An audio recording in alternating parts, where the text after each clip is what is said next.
Good morning, doctor.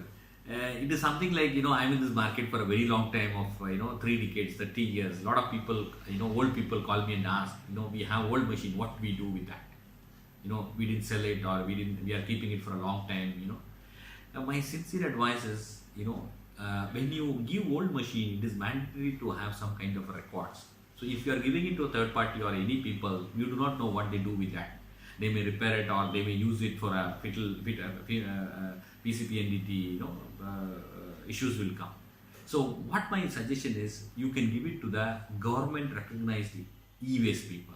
So what you can do is, you can just ask your local pollution control board office, ask for the e-waste people, get the address, you call them, they will come and take the machine, and very importantly, they will give one form 6. That is a copy which will have serial number of the equipment. You can submit to the local PC-PNDT office so that it is very clear that you are given it for the waste, not for the reuse. I repeat, e-waste is must for a old machine to get the certificate from the government of India and submit to PC-PNDT. If you have any doubts on this, do call me 98470696. Thank you very much.